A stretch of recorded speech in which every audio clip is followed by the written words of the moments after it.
আজকে সমাজে দেখবেন পৃথিবীর বুকে সবথেকে বড় প্রতাপশালী দেশ কোন দেশ বলতে পারবেন আপনারা? আমেরিকা। আমার ওই বাপটা বলেছে পৃথিবীর বুকে পুরো বিশ্বকে আজকে আমেরিকা পরিচালনা করার চেষ্টা করছে। আজকে যখন বিশ্বের বুকে আমেরিকা সবথেকে বড় শক্তিশালী দেশ, রাসূলুল্লাহর জামানায় সবথেকে বড় শক্তিশালী সাম্রাজ্য ছিল রোম সাম্রাজ্য। কি সাম্রাজ্য বললাম? কথা বলেন জোরে জোরে। হ্যাঁ, রোম সাম্রাজ্য। আল্লাহ নবীর জামানায় সবথেকে বড় সাম্রাজ্য ছিল রোম সাম্রাজ্য। রাসূলুল্লাহ রোমান সম্রাটের কাছে চিঠি পাঠালেন, যাও আমার সাহাবা আজকে রোম সম্রাটের কাছে আমার চিঠিটা নিয়ে যাও, ইসলাম কবুল করতে বলবে, দ্বীন কবুল করতে বলবে। আল্লাহ নবী সাহাবা ওই জায়গায় চলে গেলেন, রোম দরবারে গেলেন। রোম সাম্রাজ্যের ওই দরবারে যখন গিয়েছে, আল্লাহ নবী সাহাবা হুজুরে চিঠিটাকে নিলেন না, এক পর্যায়ে চিঠিটা ছিঁড়ে ফেললেন। সবথেকে বড় আফসোস, নবী পাকের সাহাবা হুজুরকে কতল করে ফেললেন। রাসূলুল্লাহর কাছে খবর এলো, ইয়া রাসূলুল্লাহ, হুজুর আপনার সাহাবা শহীদ হয়ে গিয়েছে, হুজুর আপনি ব্যবস্থা করেন, আপনি পদক্ষেপ নেন। আল্লাহ নবী সাহাবাদেরকে ডাকলেন, হে আমার সাহাবারা আসো, আজকে যুদ্ধের ময়দানে যাব। আল্লাহ নবী যুদ্ধের ময়দানে যাবে। মুসলমানদের সংখ্যা মাত্র 2 থেকে 3 হাজার।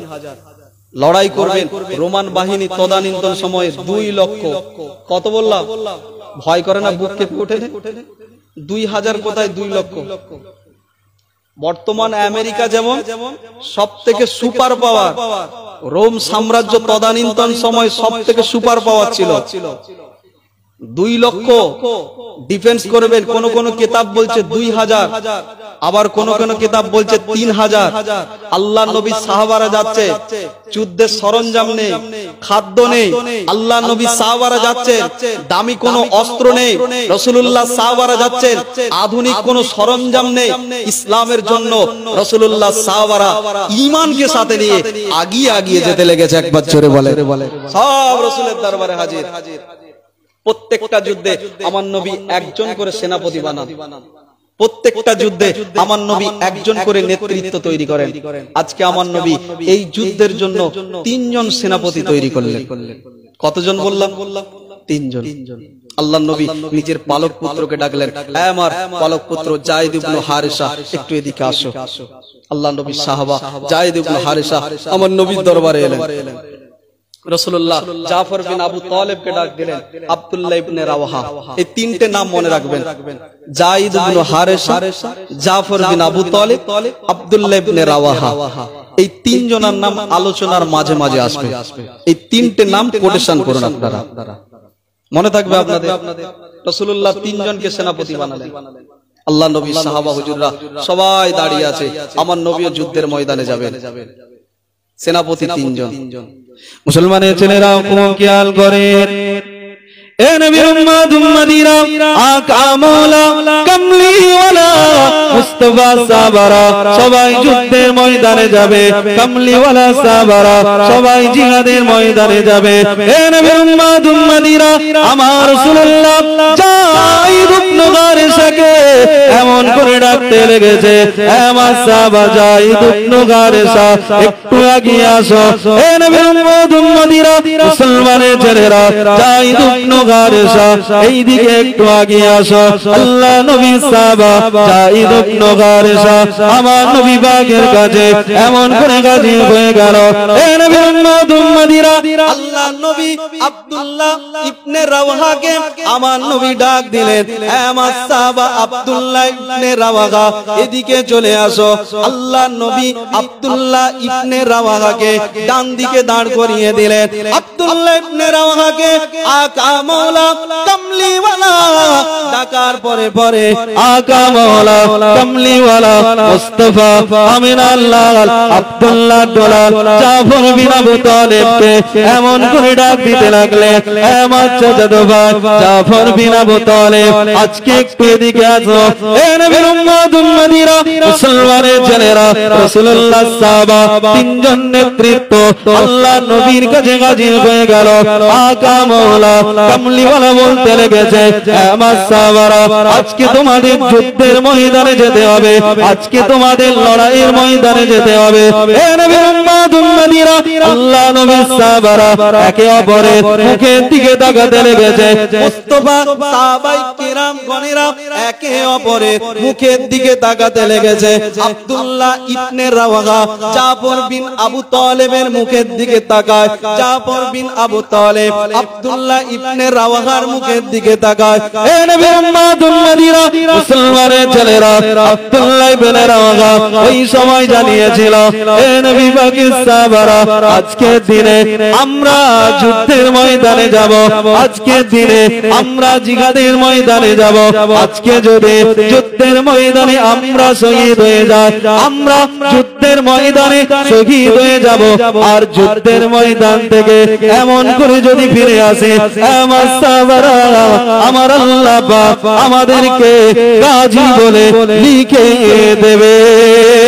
এ নবীর উম্মত উম্মতিরা, মুসলমানের ছেলেরা, 3 গাজা সৈন্য, না আছে খাদ্য, না আছে বস্ত্র, না আছে যুদ্ধের সরঞ্জাম। আল্লাহ নবী সাহাবারা সবাই আগিয়ে যেতে লেগেছে।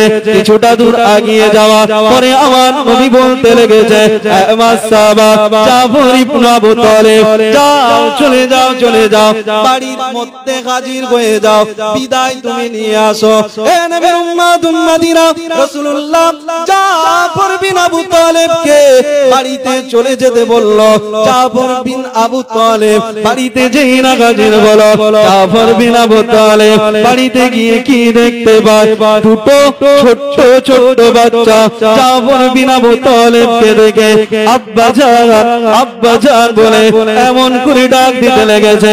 এ নবীর উম্মত উম্মতিরা, আজ আমরা ইমানের তৈরি করো, আজ আমরা মসজিদে যাই না, আজ আমরা নামাজ আদায় করি না, আজ আমরা রোজা রাখি না।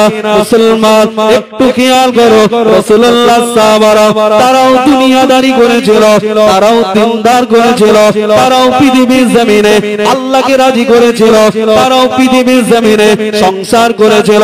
এ নবীর উম্মত উম্মতিরা, মুসলমানের ছেলেরা, রাসূলুল্লাহ সাহাবা জাফর বিন আবু তালেবের দুটো ছোট্ট ছোট্ট সন্তানকে জাফর বিন আবু তালেব হাত ধরে দূরে ছুঁড়ে ফেলে দিল।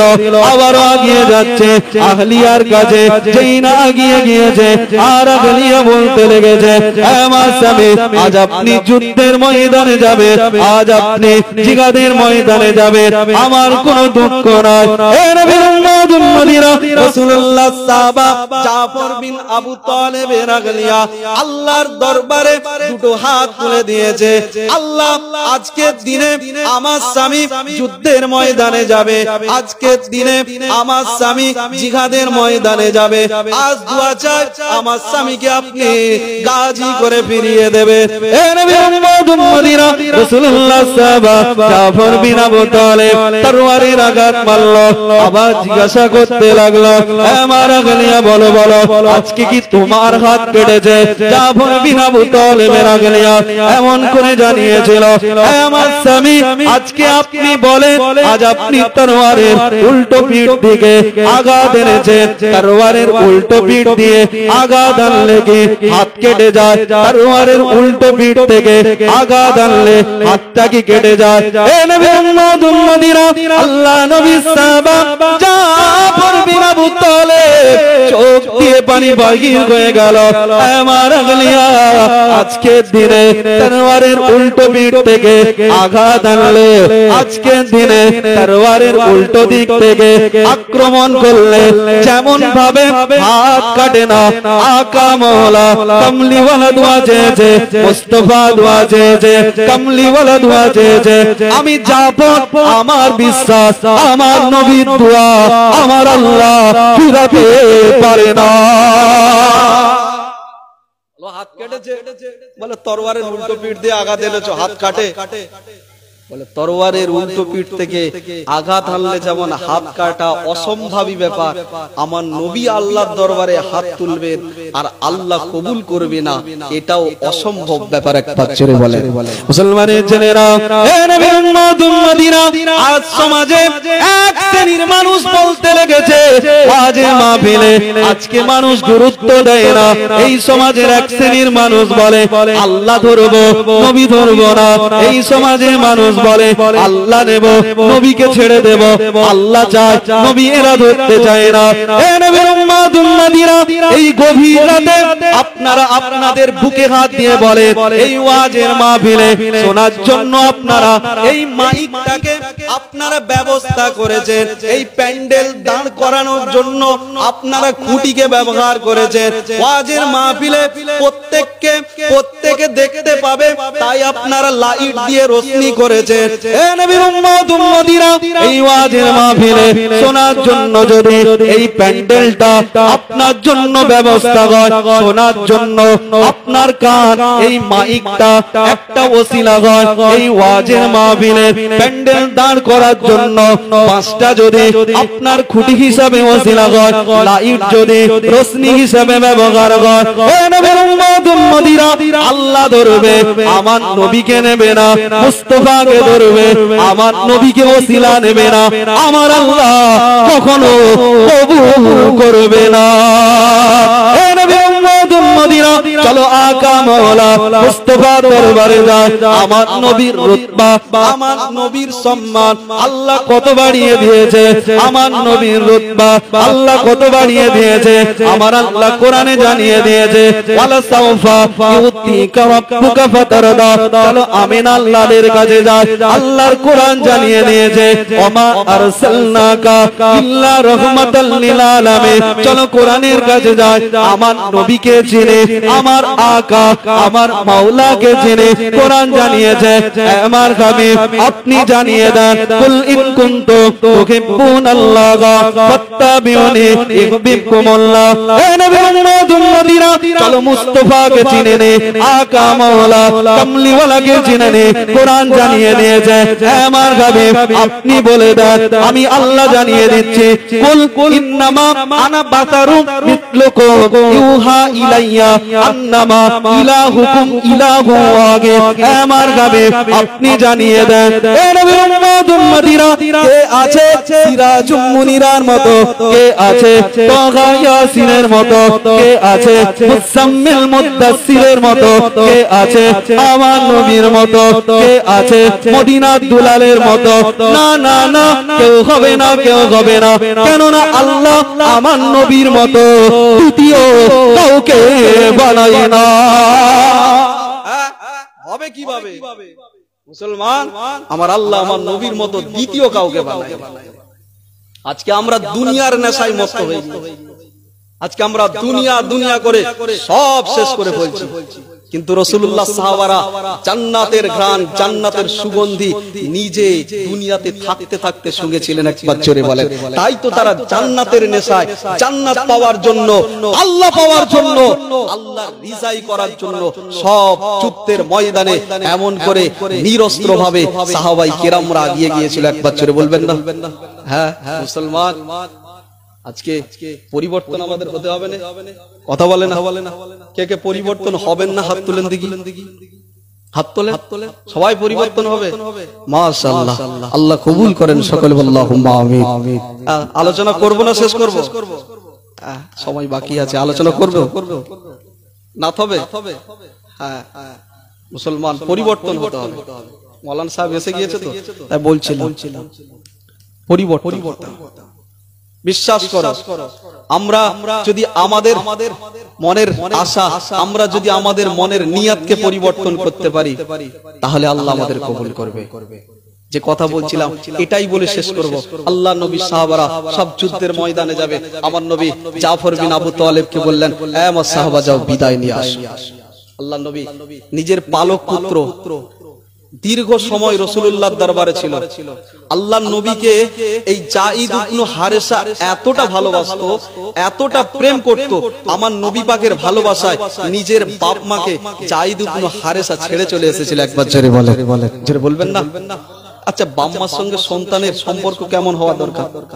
সন্তান বিদেশে থাকে, যখন খবর আসে আব্বা আমার শরীরটা বড় খারাপ, দেখবেন বাপ মা রাতে বাড়িতে ঘুমোতে পারে না। ভুল বলছি আমি? বাড়িতে ঘুমাতে পারে না। আজকে সেই সন্তান বাপের ঘাম নিংড়ানো টাকা, এত মেহনত, এই কঠোর রোদ্রুতে যারা রাজমিস্ত্রির কাজ করেন লক্ষ্য করবেন, যারা ইট ভাটিতে কাজ করে কত মেহনতের অর্থ আজকে আপনারা আমাদের হাতে সম্মান স্বরূপ তুলে দিচ্ছেন, আবেগে ভালোবাসায় দিচ্ছেন, কিন্তু আপনাদের এই অর্থটা এক জায়গায় করতে যে কি মেহনত, প্রত্যেকটা যুবক যদি তার নিজের বাপের দিকে তাকাতো বুঝতে পারত। আপনি ওই ভাটিগুলোতে যাবেন, কত দাউ দাউ করে আগুন জ্বলছে, মনে হয় যেন জাহান্নামের আগুন। ওই জায়গায় কঠোর পরিশ্রম করে ঘাম নিগড়ানো অর্থ নিয়ে এসে ছোট্ট ছোট্ট শিশুগুলোকে আজকে বাপ বড় করলো। আর সেই সন্তান যখন পৃথিবীর জমিনে বড় হয়ে গেল, একটু চলতে ফিরতে মোটামুটি একটা প্রাপ্ত বয়স্ক এসে গেল, কিছু বিদেশে গিয়ে 2 টাকা রোজগার করতে পারলো, বাড়িতে এসে আর কাউকে চেনে না, দুনিয়ায় কাউকে পরোয়াই করে না। বলে তুমি আমার অর্থের রোজগারে খাও, বলে কি বলে না? এই সমাজে কিছু কিছু যুবক বলছে তুমি আমার রোজগারের অর্থে খাও। আরে তুমি যখন শিশু ছিলে তোমার মা বলেছিল আমার সন্তানের পোশাক নেই, একটা পোশাক আনো। শীতের দিন ছিল, তোমার আব্বাজানের কাছে অর্থ ছিল না, বন্ধুদের কাছে ঋণ করে পায়ে ধরে টাকা নিয়ে এসেছিল, তোমার মা বলেছিল একটা, তোমার বাপ নিয়ে এসেছিল ভালোবাসায় দুটো এসেছিল। সেদিন যদি তোমার বাপ বলতো এই সন্তানকে বড় করে আমার কি লাভ, সেদিন তো তোমার শ্বাসরোধ করে মেরে ফেলতে পারতো। করেনি কেন? ভালোবাসা। বাপ মা যতই বলেন সন্তানের সঙ্গে বাপ মার মহব্বত, একটা সম্পর্ক আলাদা থাকে। আমার যুবকেরা পায়ে ধরে বলে দিয়ে যায় বাপ মাকে কষ্ট দিবেন না। তোমার মায়ের ঋণ পৃথিবীর জমিনে তুমি কখনোই শোধ করতে পারবে না। তোমার মা এত কষ্ট করে তোমাকে দুনিয়াতে পাঠিয়েছে। তোমার যদি পায়ের চামড়াকে, শরীরের চামড়াকে তোমার মায়ের পায়ের জুতো বানিয়ে দাও, শোনো মুসলমান, আজকে তোমার অর্থ হয়েছে, সম্পদ হয়েছে দুনিয়ার জমিনে। দুনিয়ার দাম্ভিকতা ফেরাউনের ছিল, নমরুদের ছিল, হামানের ছিল। আজকে তোমার দাম্ভিকতাতে দুনিয়ার জমিনে তোমার বাপ, তোমার মা পিত্ত হয়েছে বলে ঘাড়ে ধাক্কা দিয়ে বাড়ি থেকে বাহির করছো। মনে রেখো যুবক, আল্লাহর দিন আসবে, সূর্য উঠছে, চাঁদ উঠছে, ক্যালেন্ডার পাল্টাচ্ছে, এর জবাব তোমাকে দিতে হবে। আল্লাহর দুনিয়াতে হাক্কানি আলেম রয়েছে, এই দুনিয়াতে পীরের দরবারে তুমি যাবে না।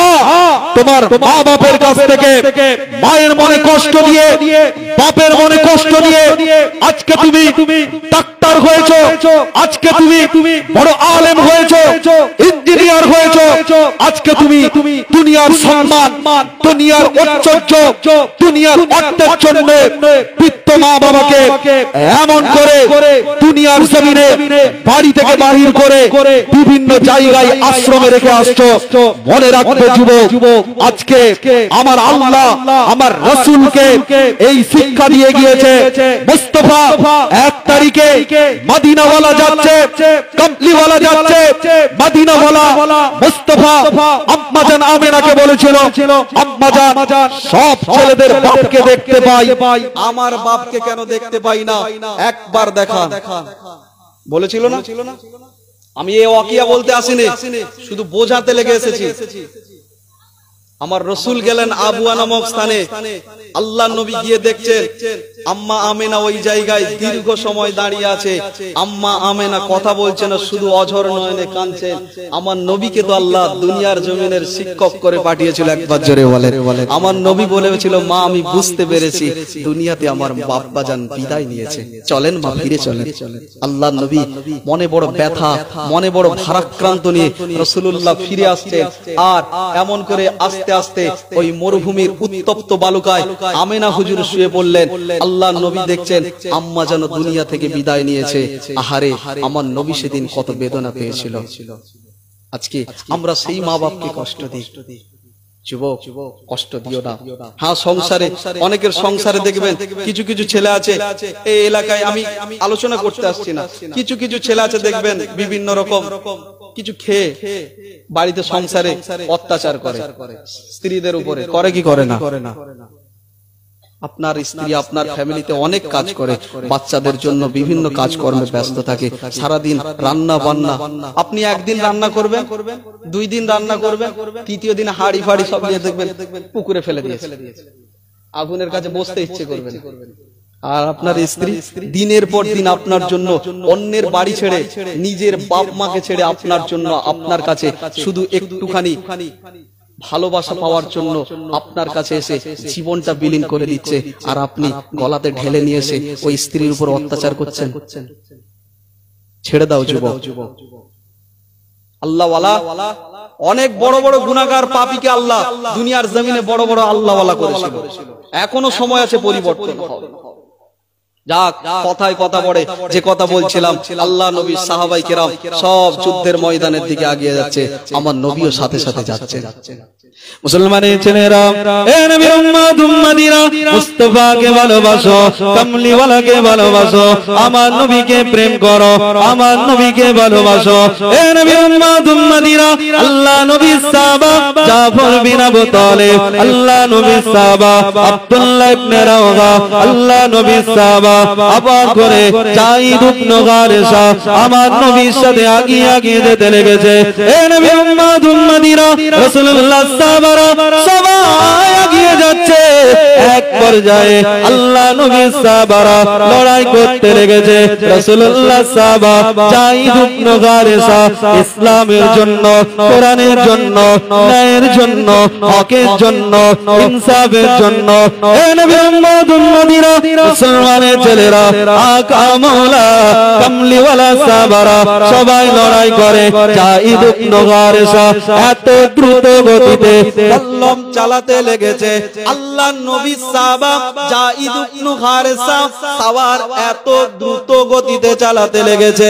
এ নবীর উম্মত উম্মতিরা, রাসূলুল্লাহ সাহাবা যায়েদ ইবনে হারেসা পুরো ময়দানকে এমন করে ধুলোতে অন্ধকার করে দিচ্ছে। এ নবীর উম্মত উম্মতিরা, মুসলমানের ছেলেরা, রাসূলুল্লাহ সাহাবা যায়েদ ইবনে হারেসা লড়াই করতে করতে এক পর্যায়ে দেখতে পাওয়া যায় আমার নবী পাকের সাহাবা যায়েদ ইবনে হারেসা ওই জমিনে পড়ে গেল। আল্লাহ নবী জানিয়েছিল, এই যায়েদ, এই যায়েদ, আজকে যত কষ্ট হোক, এই যায়েদ আজ লড়াই করবে, আজকে যুদ্ধ করবে, যত কষ্ট হোক না কেন, এই যায়েদ শুনে রেখে দাও, পতাকা ফেলবে না, ঝান্ডা ফেলবে না। যায়েদ মনে রেখে দিও, ইসলামের ঝান্ডা, এই ঝান্ডার জন্য আমি রাসূলুল্লাহ মদিনা জমিনে, মক্কা জমিনে আমি রাসূলুল্লাহ বড় অত্যাচারিত হয়েছিলাম। তায়েফের ময়দানে আমি রাসূলুল্লাহকে রক্ত ঝরাতে হয়েছে, বদরের ময়দান, উহুদের ময়দান। এ নবীর উম্মত উম্মতিরা, রাসূলুল্লাহ সাহাবা যায়েদ ইবনে হারেসা জমিনে পড়ে গেল, পতাকা হাতে রয়েছে।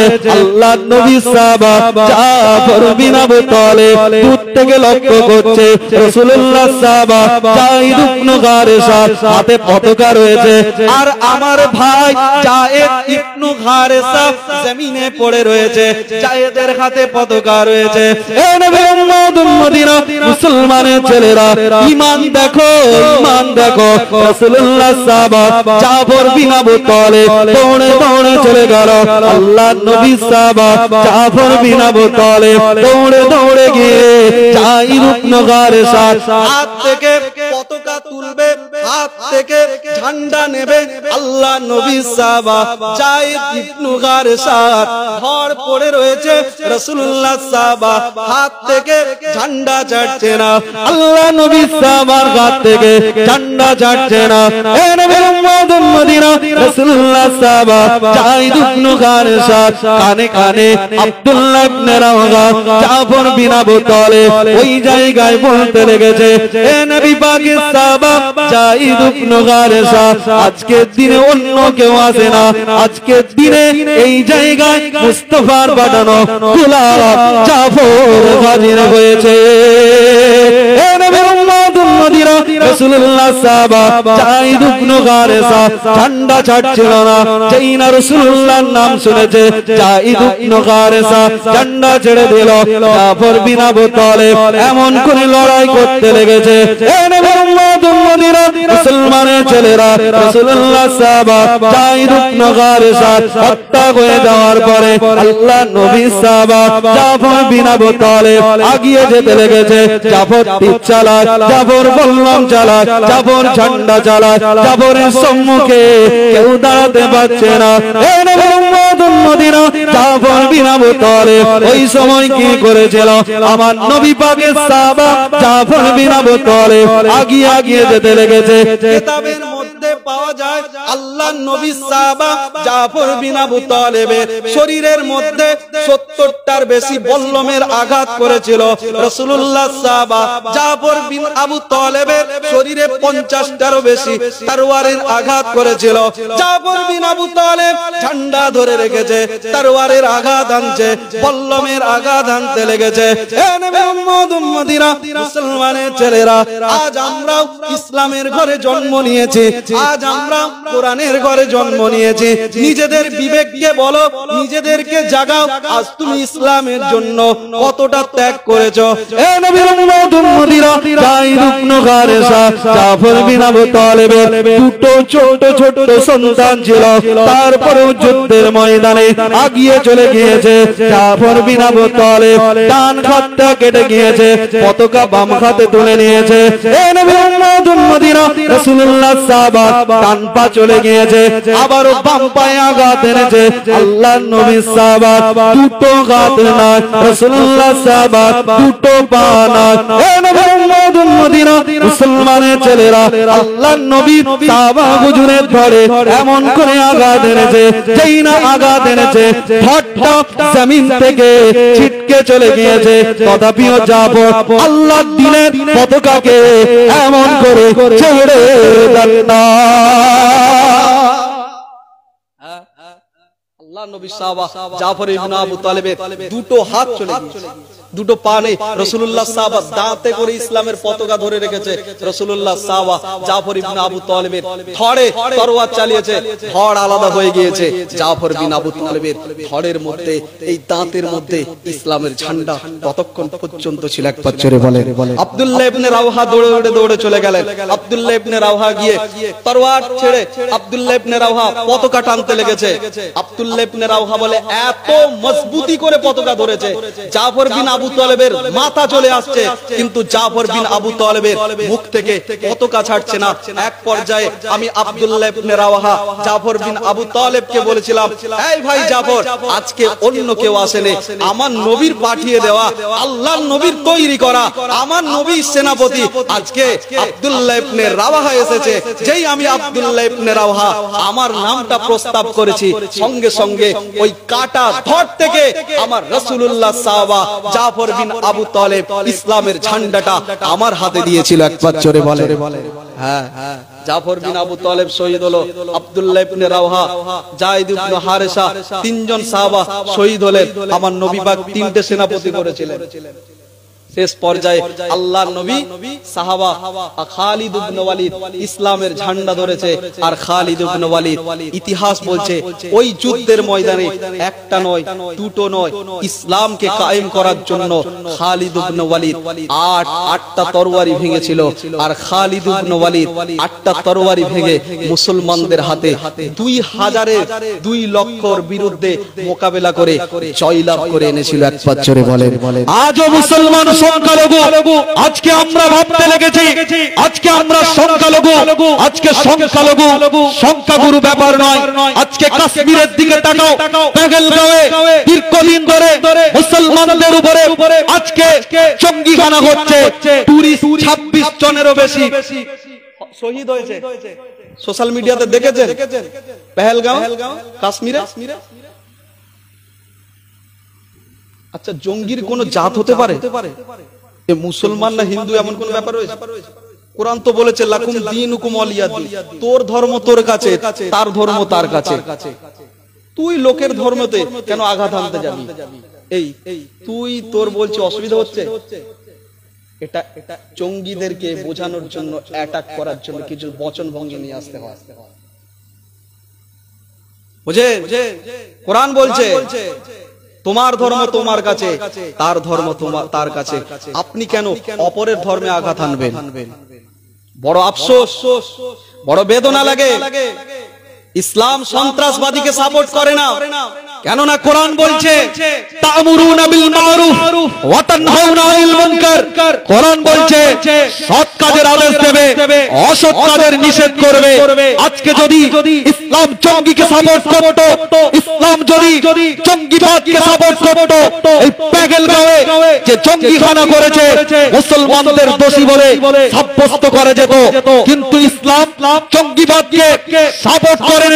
একজন যদি মুসলমান এই হত্যা লীলা চালিয়ে থাকে, পার্সোনাল ভাবে সেই মানুষটাই দোষী।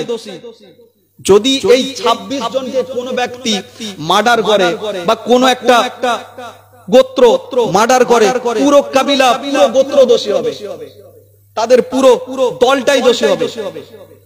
কিন্তু আপনি ওই গোত্র বা ওই ব্যক্তি বিশেষ আক্রমণ না করে পুরো ইসলামের উপরে জের টেনে দিচ্ছেন কেন?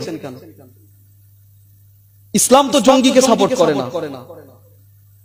আমরা ভারতে জন্ম নিয়েছি, আমরা জন্মসূত্রে ভারতীয়। আমাদের বাপ দাদু যেমন ভারতে জন্ম নিয়েছে, এটা আমরা বাই চান্স ভারতে নেই, আমরা বাই চয়েস ভারতে রয়েছি। স্বাধীনতার জন্য আপনারাও যেমন শহীদ হয়েছেন, আমরাও স্বাধীনতার জন্য আমার ভাইকে আগিয়ে দিয়েছিলাম, তারাও শহীদ হয়েছে। যাও ইন্ডিয়ান গেটে খবর লাও।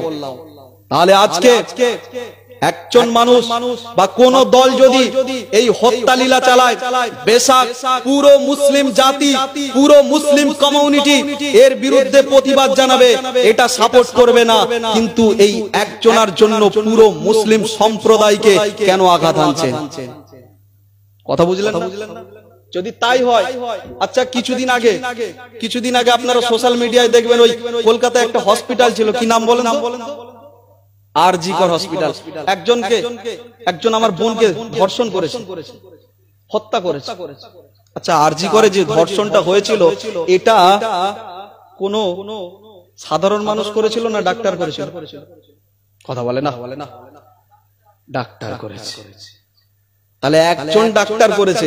আপনি তাহলে এবার বলেন, পুরো যত ডাক্তার কমিউনিটি আছে, যত ডাক্তার আছে, সবাই খারাপ? আপনি ব্যক্তি বিশেষ আক্রমণ করুন, অমুক খারাপ, আপনি অমুকের বিরুদ্ধে প্রতিবাদ করুন, আপনি পুরো টেনে দিচ্ছেন কেন? মুসলমান জঙ্গিবাদকে সাপোর্ট করে না। মুসলমান এই দেশে জন্ম নিয়েছি, আমরা এই দেশকে ভালোবাসি। কেন? কোরআন বলেছে দেশকে ভালোবাসা আমাদের ঈমানি দায়িত্ব। আমরা পাকিস্তানকে ভালোবাসি না, পাকিস্তানকে সাপোর্ট করি না, আমরা আমার দেশকে ভালোবাসি। কথা বুঝলেন? সব দেশকে ভালোবাসবেন, আমার নবীও দেশকে ভালোবেসেছে। পরিবর্তন হও, মসজিদে আসো, মসজিদে জামাতে নামাজ আদায় করো। আজকে ওয়াকাফ চলে গিয়েছে, মুসলমান আইনে পরিণত হয়ে গিয়েছে। 24 সালে সব আওয়াজ দিয়েছিল, তখন তোমরা কোথায় ছিলে? আজ আইনে পরিণত হওয়ার পর থেকে আওয়াজ দিলে হবে না। আসো, মসজিদে আসো। বাদশা সেকেন্দারের নাম শুনেছেন আপনারা? কথা বলেন। বাদশা সেকেন্দার নাম শুনেন? বেলালের নাম শুনেছেন? কে কে শুনেছেন? হাত তুলেন দেখি। তাকবীর দেন, নারে তাকবীর, নারে তাকবীর, নারে তাকবীর। তাহলে বাদশা সেকেন্দার এত বড় একজন বাদশা। যখন বললাম বাদশা সেকেন্দারের নাম কে শুনেছেন, এতগুলো মানুষ হাত ওঠে। আর ওই হাবশি দেশের একজন মানুষ অর্থ সম্পদ বলে কিছু ছিল না, গরিব মানুষ, অসহায় মানুষ। বললাম বেলালের নাম কে শুনেছো? সব হাত তুলে দিয়েছে, আমরা বেলালকে চিনি।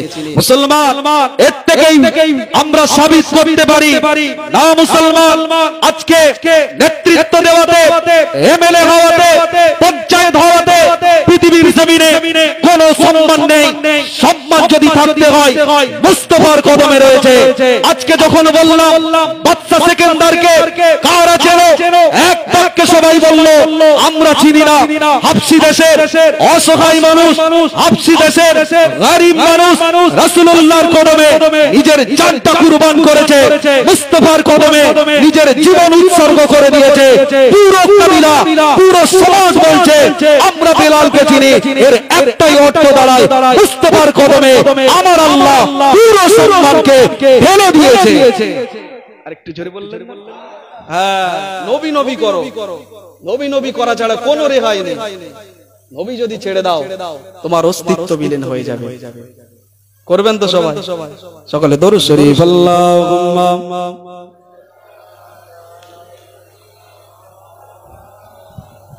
ওয়া আলা আলি আল্লাহুম্মা সাল্লি আলা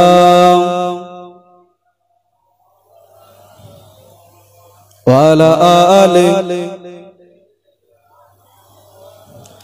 সকলে পড়েন ইয়া রাসূলুল্লাহ ইয়া হাবিবাল্লাহ ইয়া রাসূলুল্লাহ ইয়া হাবিবাল্লাহ।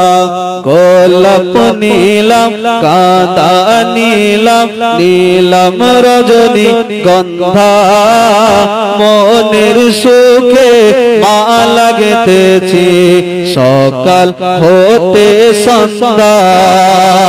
একবার দেখা দাও যদি ও গো কমলি বালা, একবার দেখা দাও যদি স্বপ্নে রাতেরি বেলা। হাসি মুখে পরাবো তোমার হাজার ফুলের মালা, সুযোগ পেলে পরাবো তোমার হাজার ফুলের মালা।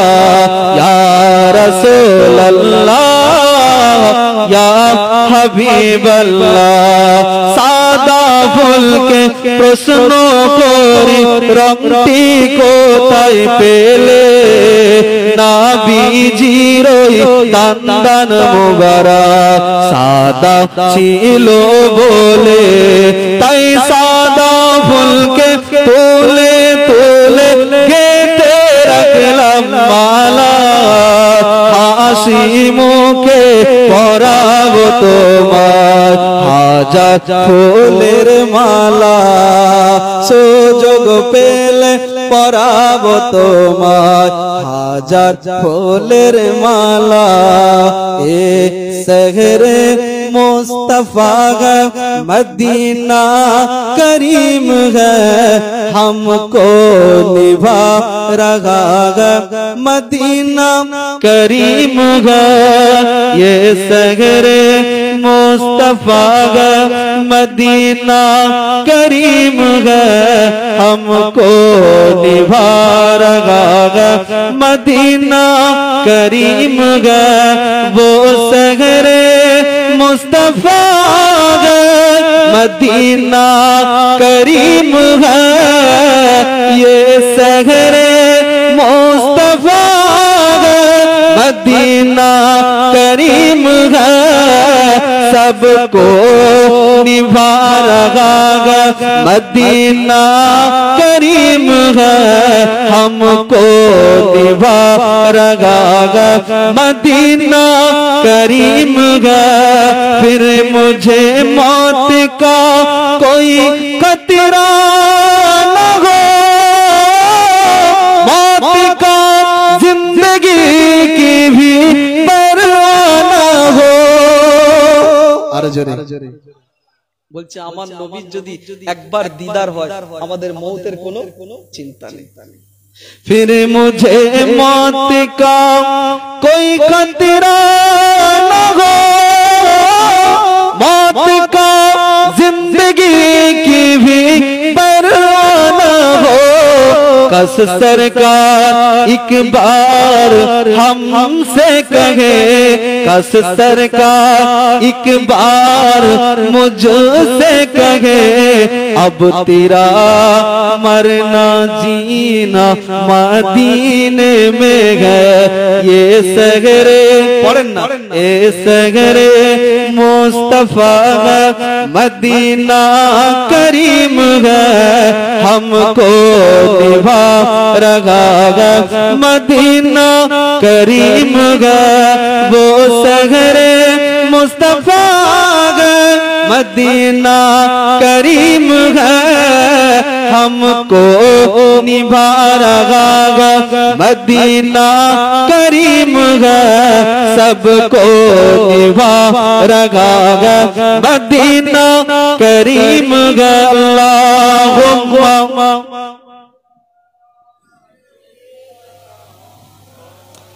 वाला आले।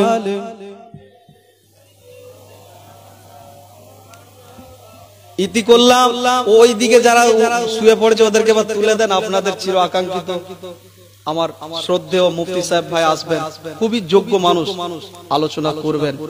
একজনও মানুষ উঠবেন না, আসেন। আপনারা কষ্ট পেলেন, দোয়া করবেন আল্লাহ যেন ইসলামের জন্য কবুল করেন। সকলে আল্লাহুম্মা আমিন। আমার নবী পাকের সম্মানার্থে দাঁড়িয়ে একটু সালাত ও সালাম পড়ুন।